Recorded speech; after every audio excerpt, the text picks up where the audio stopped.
Hi, welcome back to Quick Bites. I'm Chef Ted Polfelt, and today we're going to talk chicken butchery. I'll show you really simply.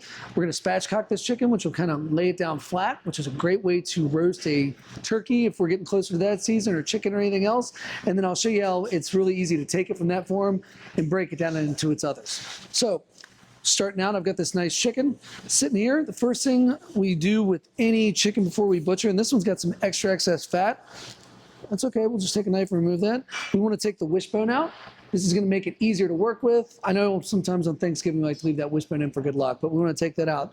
There's a little triangle bone that runs in between these two breasts right here. Just want to take a paring knife, and it doesn't need to be surgical or precise. You just need to get in there so that way you can wiggle your fingers in and grab hold of this bone. Now, sometimes it'll come out whole, sometimes it'll come out broken like this guy. And I usually keep a towel close by that I can grab with. Sometimes these things can get slippery, and I'm just going to remember that this towel is my dirty chicken towel that I'm working with. But as you can see, this wishbone was broken. A lot of times the reason they break is because how they're stored and transported, they're all packed on top of each other, so it's not anything that you did wrong. So we'll take that wishbone out. That's just going to give us easier butchery down the road. So once that wishbone is out, I'm just going to kind of look and identify. We've got our two wings, our two drumettes. So that's how I know this is the top of the bird. When I flip it over, I can see here that this is the backbone, and I can identify the thighs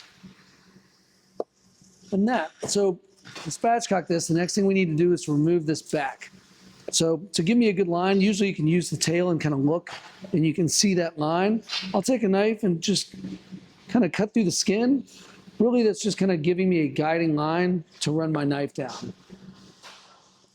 So the next thing is I need to draw a knife down through here and down through here. Now, the only thing that we might run into if there's a problem, this is going to be really easy, and if we cut too far outwards, we might run into this thigh bone. It's okay if we do. We'll just stop, readjust, and aim that knife more towards the inside. So it's kind of easier if you set him or her up like they're watching TV. That's what I always kind of say, because it's kind of easy to get a better angle.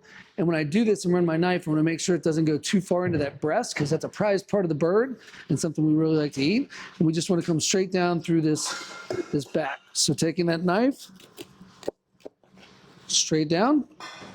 That one came out nice and easy. And now I'm going to go through the other side.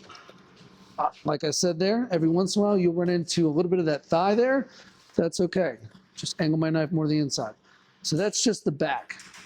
So all I did was cut that backbone out, take that wishbone out. I can save this. I can chop this up. It'll go great in a stock or a sauce, something to fortify, and then we can drain it out later. For now, I'll just kind of set it aside. So now that we've gotten this chicken here, we've got one last thing until this is spatchcocked, and that's removing the keel bone.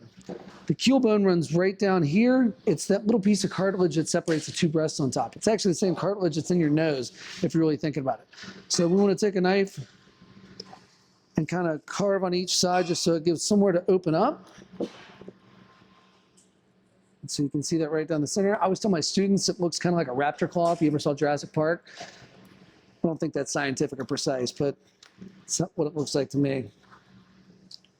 So that is the keel bone. Little bone, little piece of cartilage. Oh, raptor claw. So now that we've got that, we've got this flat bird. It's got our breasts, thighs.